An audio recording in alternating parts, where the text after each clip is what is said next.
from one project to another. Blanco, City of God. Yeah. Do you think Blanco kind of set his, like, who he is as an artist? Did he tell you much about himself on this project? That I feel like identity was written all over that. Yeah. Really? Yeah, to me. Tell me more, Ria. Why? Tell me more. I don't know. I just felt like I couldn't compare him to anyone else. I couldn't compare this to anyone else. Like, I just had a unique feel about it.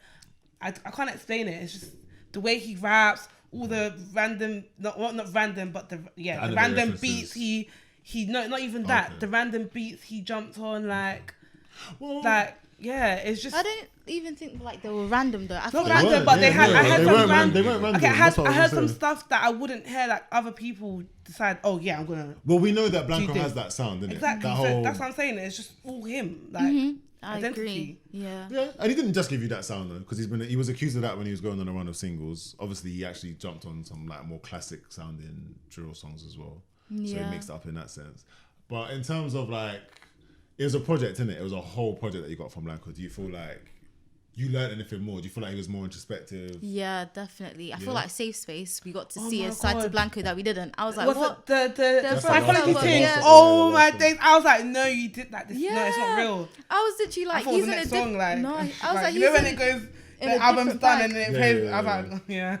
I was like, he was in a different bag. Yeah. Like, we've never really heard that side to Blanco before, and I feel like it's something you appreciate as a music consumer, to hear like an artist that you really like talk about things that they've never before. Yeah, you know, when they tap it, I'm like, damn, you're really letting me in. You know, it's nice. I hear you. But yeah, I also feel like with a lot of the music as well, like, because it's about identity, you're hearing things that relate to him, like anime. You know, he likes X-Men. You know, Brazilian funk. He's got an Angolan Portuguese background. You know. Yeah. No, 100%. Do you feel like what's going to change? Like, what's your projection for Blanco? What are your expectations for him as an artist going forward in the scene? Longevity. Given that he's given us I feel like he's going to keep doing this. I feel like he's gonna do more collabs and maybe experiment just a little bit more. Mm-hmm. Maybe not how we think, but I feel like he's gonna keep bringing something that other people don't.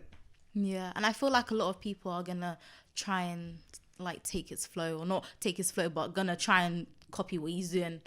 You think so? Yeah, he's got quite the niche, you know. At some point, probably. At some point, yeah, I feel like cause maybe the production. I can see the production getting catted, but it's been a few years now. It has.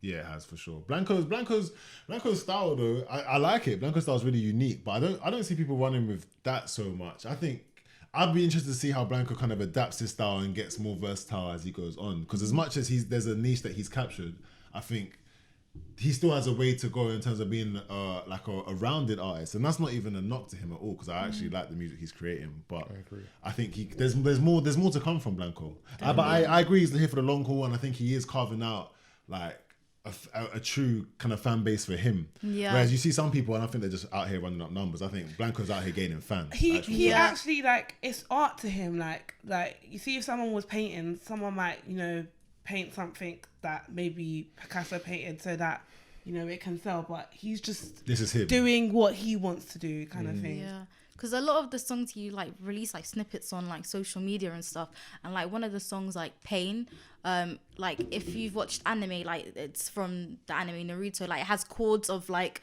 the main character, the intro. Yeah, literally the chords of Pain, literally. So you're hearing that in the production, and like you're gassed as an anime fan, and I feel like him tapping into that fan base as well is sick, because that's sad, because I'm never gonna be able to. I'm thinking that I'm never gonna is going clean over my head. Yeah. But it lets you know that, but then imagine the people that do care for it. Yeah. He's adding something else. I'm a big anime fan. He didn't do it for you. I know about Naruto. Like I know he makes songs Shippuden and all that shit. Like fucking, I've been a fan of Blanco for a while. I rated him. I like his last tape a lot. I didn't finish this tape. You didn't? No, because it was boring. What? Honestly, I think he has to do a lot more than just tell us about. I'm glad you said that at the end, at the very last song, he gave you something different. Yeah. That literally the last song of the tape, I didn't get that far.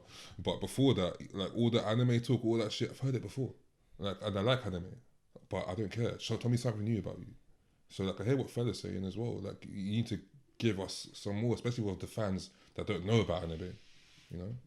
100%. I get that because it was when I asked about introspection, that's kind of what I was going for, and it doesn't have to be introspection. Some people don't do that. Do you know what I'm saying? But I do want to hear him explore more as an artist, and it was a tape anyway. You know, it's not like this was the big but debut. can you give me and an whatever. example of you saying you want to hear him explore more as an artist? Because to me, that just sounds like you want him to be a little bit more commercial, and that's not what you're saying per se. But I can't see. Yeah. Like, tell me what how. bags do you want him to tap into? Like even you can come off drill completely, and there's not many songs that he does because either he does the whole Brazilian funk switch of drill or he does regular drill. I wouldn't mind hearing Blanco rap.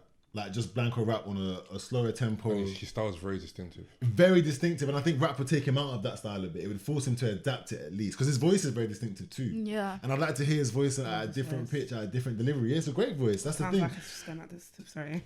That's nuts. For the listeners, is that Maria just rubbed her forearm quite centrally. It's a funny fella for some reason. I don't know why. No, neither do I. As if people that can see it. Soothing. Yeah, if you say so, innit? But yeah, no, that was quite the place to take us. But I just think for those reasons, Blanco has untapped potential to me. I don't think like you're telling me he has all those attributes and he reached it in this tape. He reached his full potential in this tape. I don't think so. No, I said that he's definitely gonna experiment. The EP before was way more interesting, personally. Sorry? The EP dropped before this. Like, Okay. I think it was like last year or the year before. Yeah, I think the most interesting thing though is like all the artists and we've been talking about like all their tapes and stuff. Like for a lot of them, this is just the beginning of like their journey. potential. Do you know what I mean? Some of them have been here for time, but I mean the first time they're being pushed into the limelight. This true. is like truly them cementing themselves. Facts. And I think it's interesting because like we're gonna look at this point like in a couple of years' time and see where they are now. I mean, then Yeah, no, you're right. These are key points for all the artists that we've been discussing. A lot of people get written off too early because of the struggles that they go through in terms of their creative process and all that. But like, you do have to give them time. You do. Yeah. I think that's more of a recent thing too, in a sense. Okay. Because it's so like the market is so saturated. Isn't it? Like music comes out at such a ridiculous rate that you could be on top last year and people forget about it. And a lot of people are positioned like they're the new sliced bread. Yeah, because there's so much money in here and people looking to make a quick flip and push artists to the max for a short period of time. So yeah, a lot of I ain't heard from J1 in time. That's such a. You know what though? I like that we were able to see that coming from a mile away though. Of course we were. Because that was going to be hard to sustain.